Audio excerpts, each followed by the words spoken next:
Okay, welcome everybody to Delicious and Nutritious on a beautiful sunny March 19th day. And it is lovely here. And we have a really interesting show.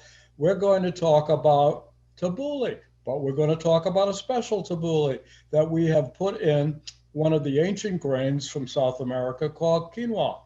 And I'm not going to discuss quinoa other than to say that it has got a magnificent nutritional analysis.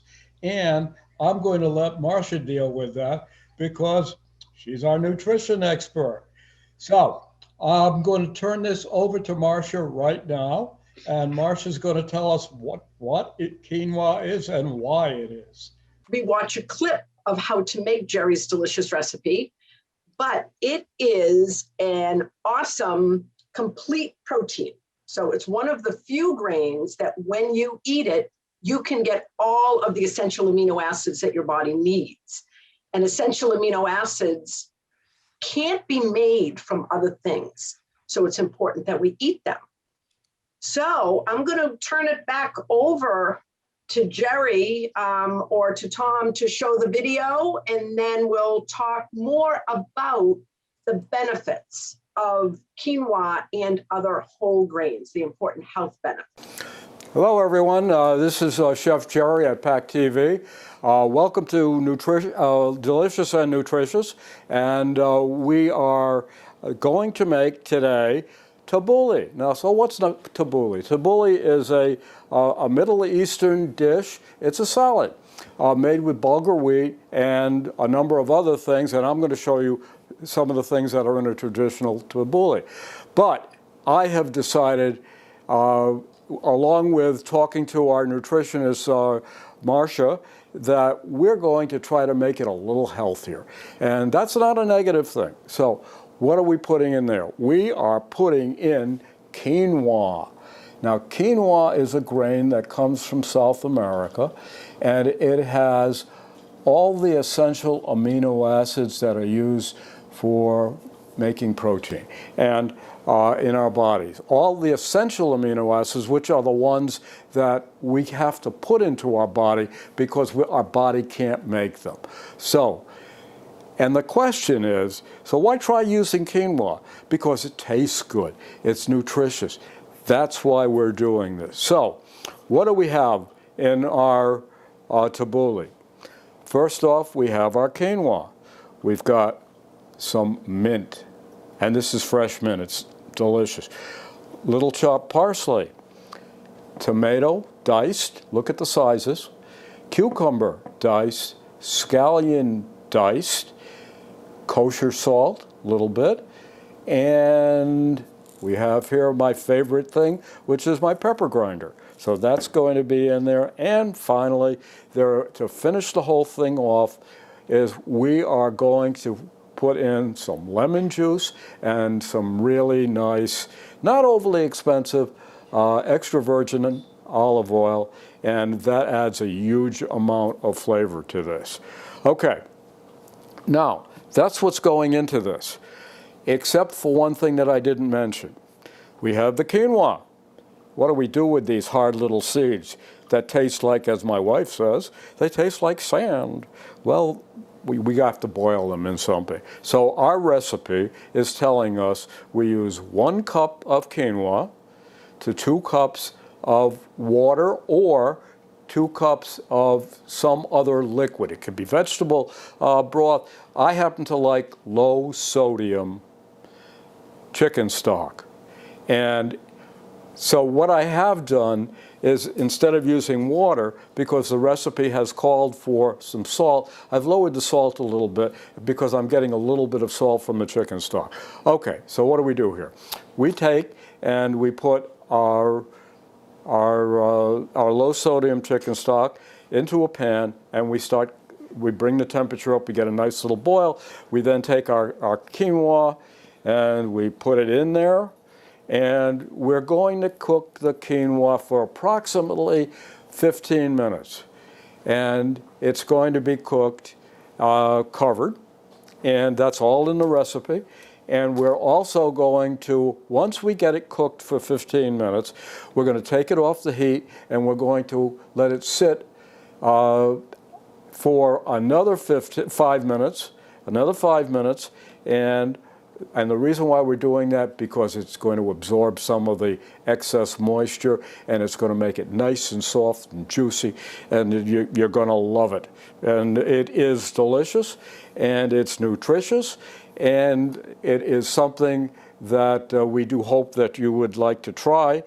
And we're going to finish up all of this by taking these various components here, putting them in a bowl, and we're going to finish it by adding in lemon juice and olive oil and the cumin, and then we are going to take it and mix it up, and we're going to get something that looks like this. Now, the question is when do we serve this? The quinoa is warm. Do you want warm quinoa? Well, I don't particularly want warm tabbouleh. So what I really like to do is I like to make my mixture and put it in with a little bit of plastic wrap on the top of it in the refrigerator and let it sit for about an hour. And then I like it when it's a slightly chilled, and it is delicious that way. So now we are going to plate it, and look at that. Look at how it kind of stands up. Okay, the question is, so what do we serve with quinoa? That's a very good question, and I'll tell you what I would like to serve with quinoa. I think maybe a grilled chicken breast would be nice with quinoa. I think a piece of grilled fish of some kind, haddock, cod, salmon, steelhead, anything like that. But I will also say is if you take a piece of steak and you slice it across the grain, very thin, and then you kind of move it along the plate like this, it's going to look really attractive, and the bottom line to this, it's going to taste magnificent. Remember, I always say, we eat with our eyes, our nose, and our mouth, and what we want to do is we want something that's attractive, that's going to say, boy, do I want to eat that. Oh, boy, does that smell good. Oh, boy, does that taste good.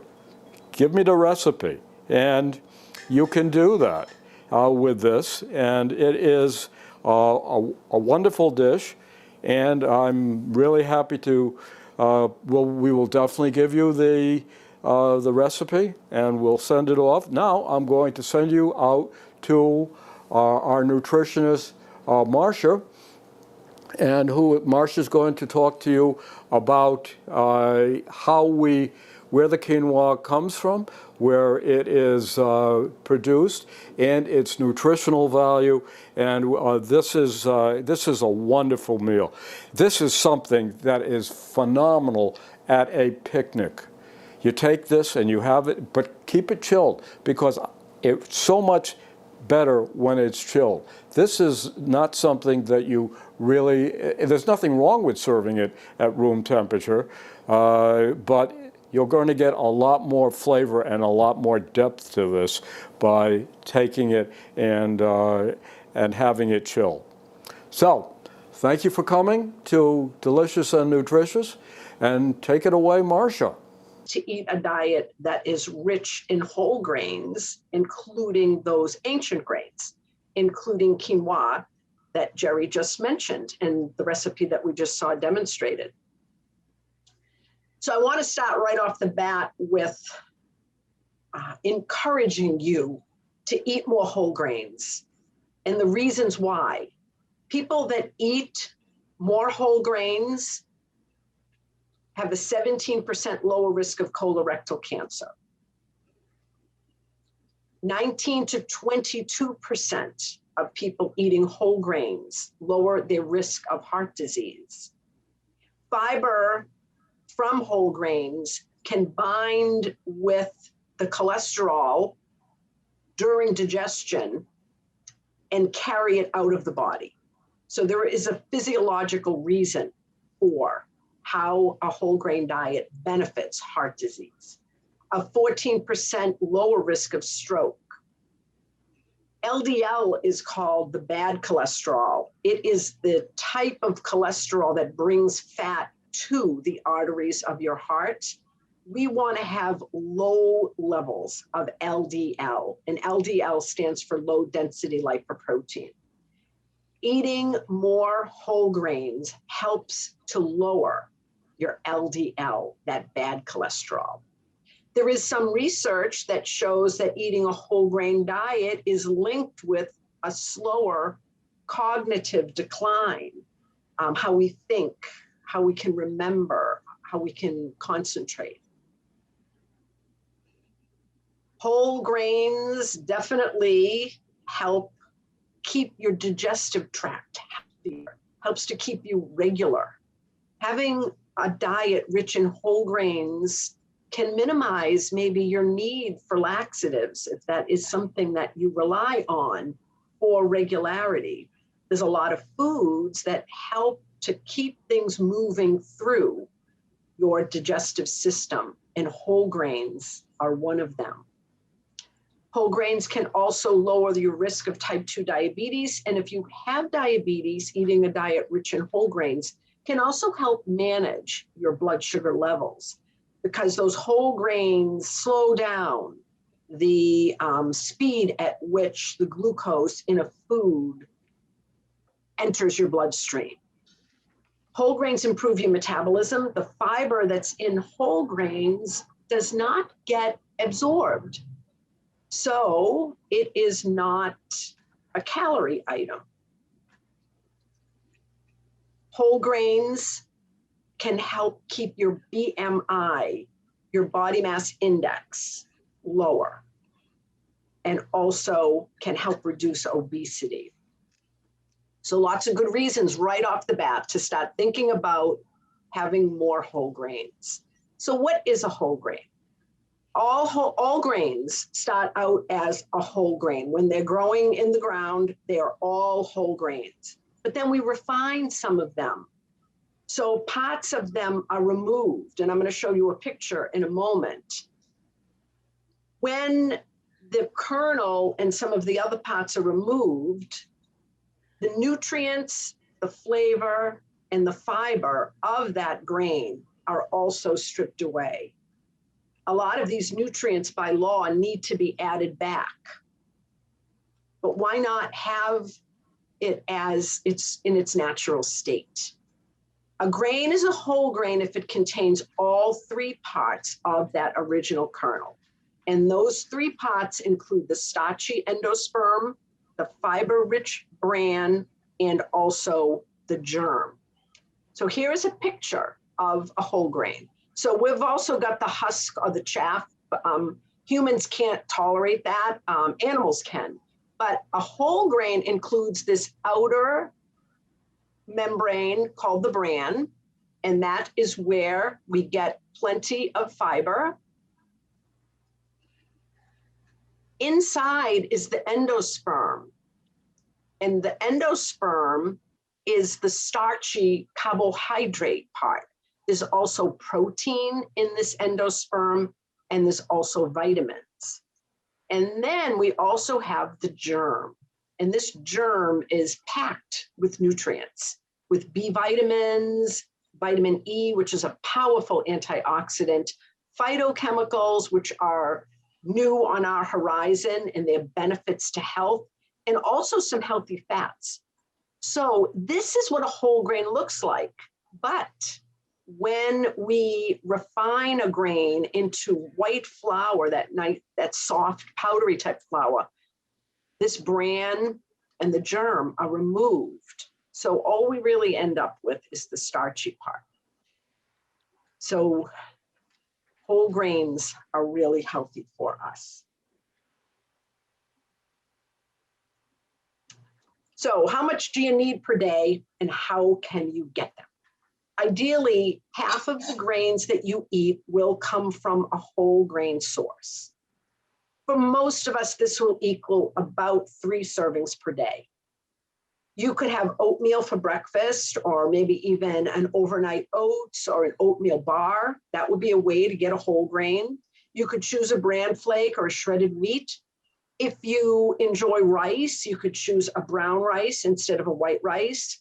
Or if you're still kind of getting used to it, maybe mix a little bit of both of them together. You can do the same with pasta. You can do a whole grain pasta, but there's nothing to say if you're not crazy about the flavor just yet or the texture, why not do a mix of some whole grain pasta and some of the pasta that you're used to? You could add whole grains to your soup, add bulgur, barley. You could add some quinoa to a soup to boost up the fiber and whole grain aspect of it. Choose a whole grain bread instead of white. If you like to have crackers with peanut butter or cheese or hummus or guacamole, try some whole grain snacks. Triscuits are a whole grain. You can get whole grain Ritz crackers. There's a whole bunch that are available to you. And you can also eat Jerry's amazing quinoa tabbouleh. So one of the great things about this recipe is not only is it a whole grain, but it is also a complete protein. We have about 20 amino acids that build proteins, and proteins are what makes us a human. We have proteins throughout our entire body. They always need to be made. 9 of them are considered essential, meaning our body cannot make these amino acids out of other amino acids. We need to eat them. Usually grains are not a complete protein, but quinoa is. When you eat meat or eggs or milk, those are complete proteins. They contain all 9 essential amino acids. Quinoa is also rich in protein. A cup will give you about 8 or 9 grams of protein.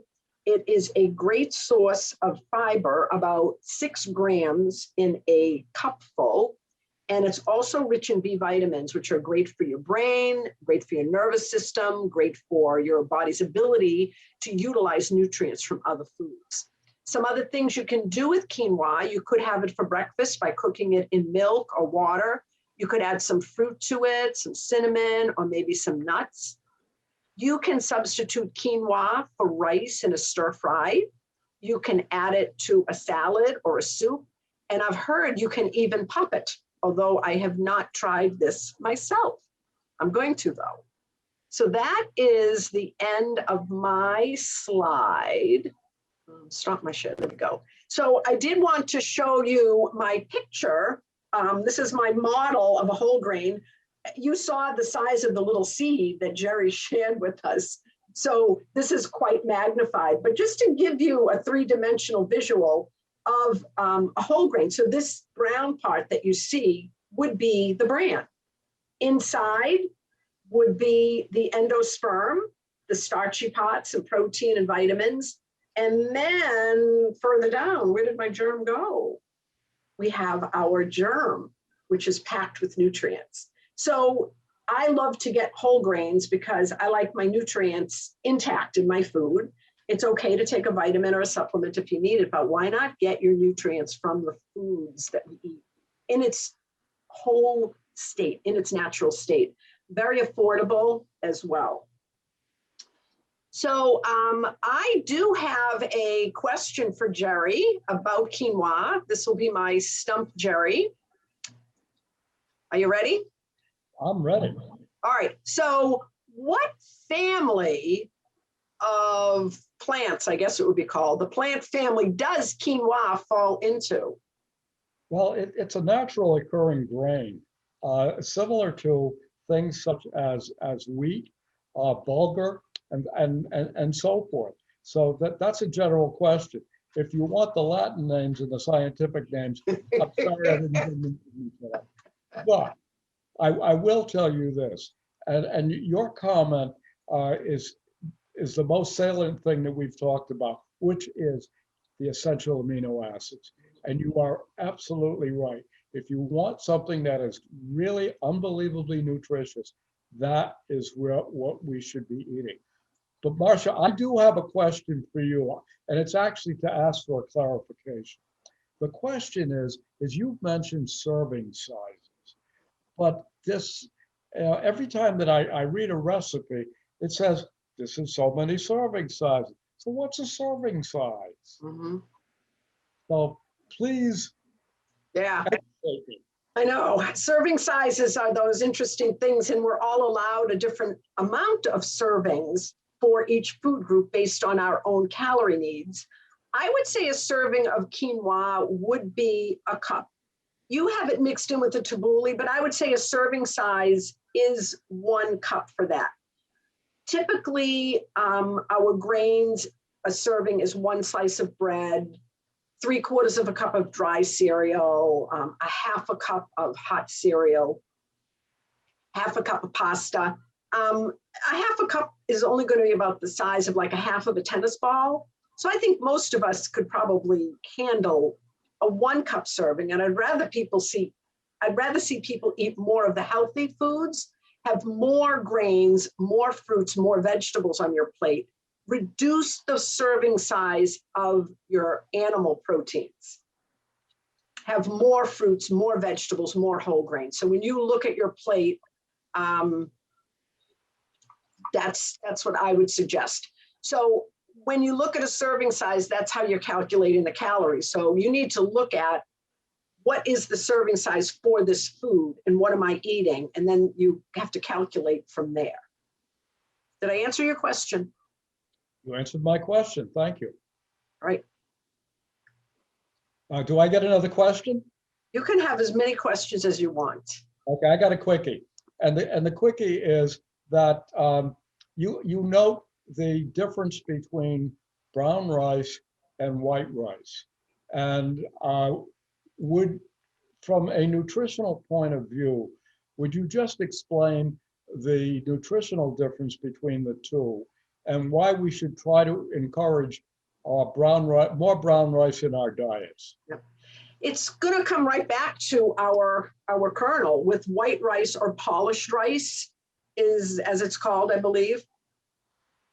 This bran pot has been removed.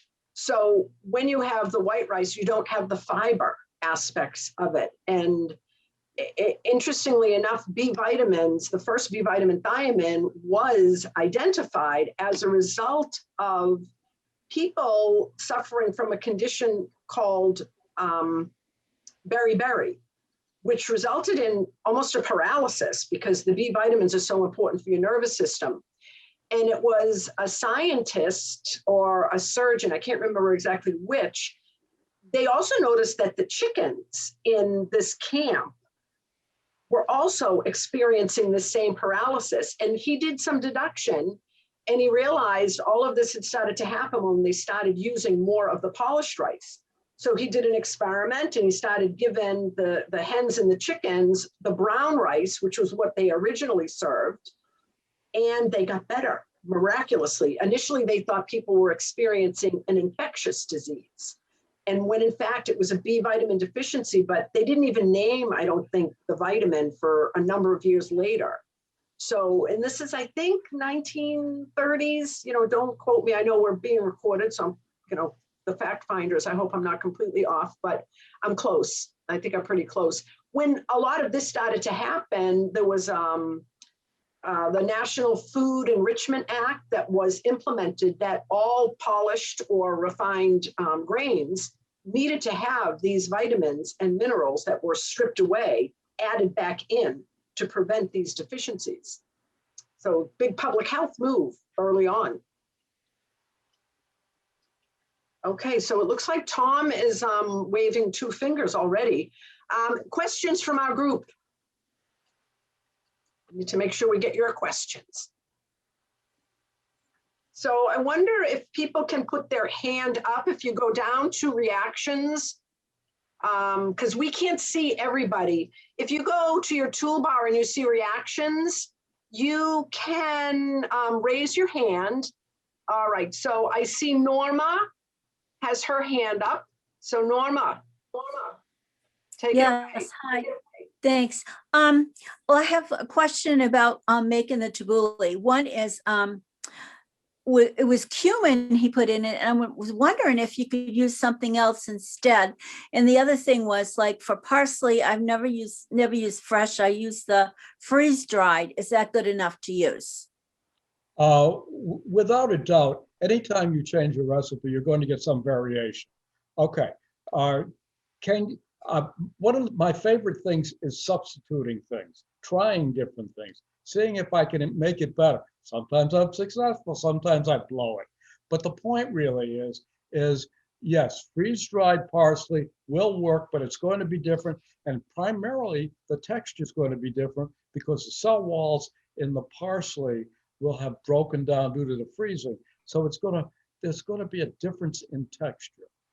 But from a nutritional point of view, and I think Marcia would agree, it's about the same. And so try things, be creative.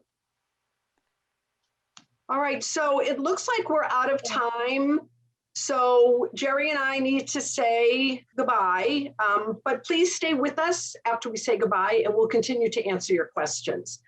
This is Delicious and Nutritious. Marcia Richards, registered dietitian from Beth Israel Deaconess, and this is Chef Jerry saying goodbye, and but stay on the line and we'll talk questions.